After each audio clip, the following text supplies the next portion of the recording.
Hello guys, कैसे हो आप लोग। उम्मीद करता हूँ कि आप सभी लोग बढ़िया स्वस्थ होंगे। तो गाइज आज आप लोगों के लिए क्लास 12 का हिंदी का 4 चैप्टर जिसका नाम है अर्धनारीश्वर। तो अर्धनारीश्वर पाठ लेकर आया हूँ जिसका लेखक रामधारी सिंह दिनकर है। और चलिए हम लोग इसका देखते हैं। और आप अगर आपने 1, 2, 3 चैप्टर नहीं देखे हैं तो उसका लिंक मैंने डिस्क्रिप्शन बॉक्स में डाल दिया हूँ। वहाँ से आप जाकर हिंदी का 1 चैप्टर और 2 चैप्टर और 3 चैप्टर देख सकते हैं। तो चलिए हम लोग 4 चैप्टर इसका देखते हैं, क्वेश्चन समझते हैं और आप लोग इसका आंसर लाइव चैट में बताइए। चलिए बताइए। पहला क्वेश्चन कर रहा है कि अर्धनारीश्वर पाठ के लेखक कौन है। तो बताइए अर्धनारीश्वर शीर्षक पाठ के लेखक कौन है। तो इसका राइट आंसर की बात करें तो हो जाएगा Ramdhari Singh Dinkar. Option number B इसका करेक्ट आंसर हो जाएगा। इसी के साथ हम लोग अगला क्वेश्चन देखेंगे, 2 नंबर क्वेश्चन देखेंगे। और आप लोग के आंसर मालूम है तो आप लोग लाइव चैट में कमेंट कीजिए। इसी के साथ अगला क्वेश्चन देखते हैं, रामधारी सिंह दिनकर की रचना कौन सी है। तो बताइए आप लोग इसका आंसर क्या हो जाएगा। उसने कहा था जूठन, तिरिच या अर्धनारीश्वर। तो इसका राइट आंसर की बात करें तो हो जाएगा अर्धनारीश्वर है। ऑप्शन नंबर डी इसका करेक्ट आंसर हो जाएगा। उसने कहा था चंद्रधर शर्मा गुलेरी द्वारा लिखा गया है। और जूठन किसके द्वारा लिखा गया है। जूठन ओम प्रकाश वाल्मीकि लिखे हैं। और तिरिच के लेखक कौन है तो उदय प्रकाश है। इसी के साथ अगला क्वेश्चन देखते हैं। 3 नंबर क्वेश्चन क्या करा है कि दिनकर जी का जन्म बिहार के किस जिले में हुआ था। तो आप लोग बताइएगा इसका आंसर क्या हो जाएगा। VVI क्वेश्चन है, सब VVI है, बोर्ड एग्जाम 2023 के लिए है। तो चलिए हम लोग देखते हैं। इसका राइट आंसर की बात करते हो जाएगा दिनकर जी का जन्म हुआ था बिहार के बेगूसराय जिला में हुआ था। ऑप्शन नंबर बी इसका करेक्ट आंसर हो जाएगा। तो उसके बाद 4 नंबर क्वेश्चन देखेंगे। बताइए आप लोग इसका आंसर। अर्धनारीश्वर में किस गुण का समन्वय है। तो अर्धनारीश्वर में नारी के गुण का, पुरुष का या नारी पुरुष दोनों का, इनमें से कोई नहीं का। तो इसका राइट आंसर बात करता हो जाएगा नारी और पुरुष दोनों का गुण का समन्वय है। ऑप्शन नंबर सी इसका करेक्ट आंसर हो जाएगा। चलिए इसी के साथ अगला क्वेश्चन देखेंगे।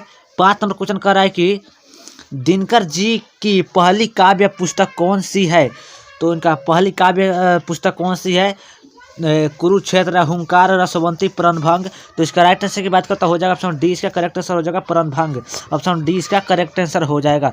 इसी के साथ हम लोग 6 नंबर क्वेश्चन देखेंगे। चलिए, दिनकर जी की पहली कविता किस पत्रिका में प्रकाशित हुई।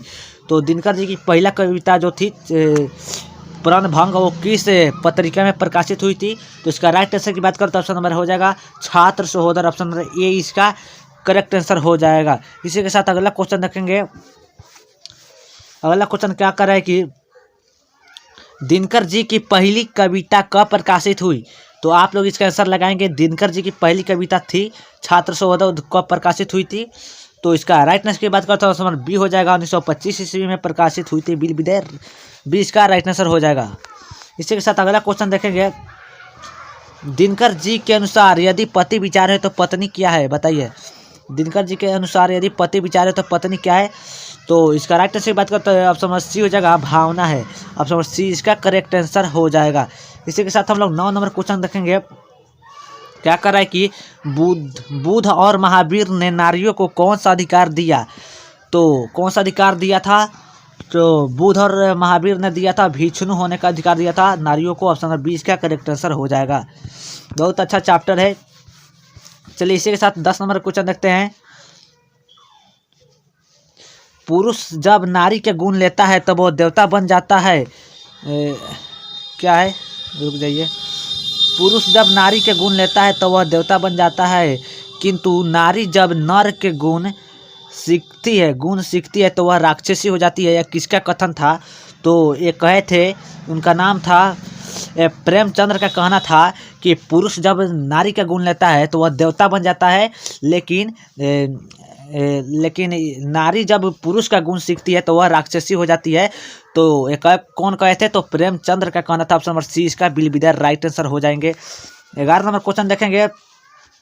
अर्धनारीश्वर का किस विधा से संबंधित है। तो अर्धनारीश्वर एक निबंध है। ऑप्शन नंबर ए इसका करेक्ट आंसर हो जाएगा। इसी के साथ 12 नंबर क्वेश्चन देखेंगे। किसने अपने जीवन के अंतिम दिनों में नारीत्व की साधना की थी। तो इसका राइट आंसर की बात करें तो ऑप्शन नंबर ए हो जाएगा महात्मा गांधी किए थे। ऑप्शन नंबर ए इसका करेक्ट आंसर हो जाएगा।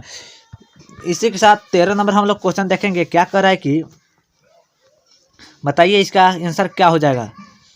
अर्धनारीश्वर शंकर और पार्वती का किस प्रकार का रूप है? तो अर्धनारीश्वर शंकर और पार्वती का किस प्रकार का रूप है? तो एक कल्पित रूप है। ऑप्शन नंबर 20 का करेक्ट आंसर हो जाएगा। इसी के साथ हम लोग 14 नंबर क्वेश्चन देखेंगे। क्या कर रहा है कि प्रेमचंद्र के अनुसार नारी जब पुरुष के गुण सीखती है तो वह क्या हो जाती है? तो वह राक्षसी हो जाती है। ऑप्शन नंबर डी इसका करेक्ट आंसर हो जाएगा। इसी के साथ अगला क्वेश्चन देखेंगे। 15 नंबर क्वेश्चन क्या कर रहा है कि निम्नलिखित में कौन सी रचना दिनकर जी की है? तो दिनकर जी की थी वो निम्नलिखित कौन सी रचना दिनकर जी की नहीं है? नहीं यहाँ पर पूछ रहा है। आप लोग यहाँ पर कन्फ्यूजन नहीं होइएगा। तो इसका राइट आंसर की बात करते हैं, समझ सी हो जाएगा जूठन। जूठन किनके द्वारा लिखा गया है? तो ओम प्रकाश वाल्मीकि के द्वारा लिखा गया है। आगे आपके चैप्टर में मिलेगा। चलिए इसी के साथ अगला क्वेश्चन देखेंगे। 16 नंबर क्वेश्चन देखेंगे। क्या कर रहा है कि निम्नलिखित में कौन सी रचना दिनकर जी की है? तो दिनकर जी की रचना कौन है? तो इसका राइट आंसर की बात करता हूँ, ऑप्शन बी हो जाएगा परशुराम की प्रतीक्षा। ऑप्शन बी इसका करेक्ट आंसर हो जाएगा। आपको अगर आंसर मालूम है तो आप लोग इसका कमेंट बॉक्स में आंसर बताइए। आप लोग का अभ्यास होगा आंसर बताने से। 17 नंबर क्वेश्चन देखिए। दिनकर को किस कृति पर भारतीय ज्ञानपीठ पुरस्कार मिला था? तो उनको भारतीय ज्ञानपीठ पुरस्कार मिला था उर्वशी पर। और पूछ देता है किस कृति पर साहित्य अकादमी पुरस्कार मिला था? तो संस्कृत के 4 अध्याय पर उनको साहित्य अकादमी पुरस्कार दिया गया था। इसी के साथ अगला क्वेश्चन देखेंगे। युद्ध और शांति की समस्या पर लिखी गई काव्य कृति है। तो इसका राइट आंसर की बात करें तो ऑप्शन नंबर बी हो जाएगा Kurukshetra. Kurukshetra option number B से करेक्ट आंसर हो जाएगा।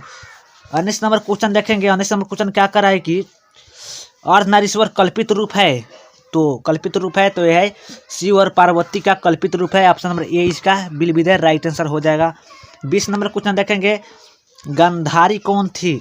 तो गांधारी कौन थी? तो ये दुर्योधन की माँ थी। ऑप्शन नंबर ए इसका बिल्कुल राइट आंसर हो जाएगा। इसी के साथ 21 नंबर क्वेश्चन देखेंगे। प्रेमचंद्र कौन थे? बताइए। प्रेमचंद्र थे तो ये एक कथाकार थे। कथाकार थे। ऑप्शन नंबर बी इसका करेक्ट आंसर हो जाएगा। चलिए इसी के साथ अगला क्वेश्चन देखेंगे।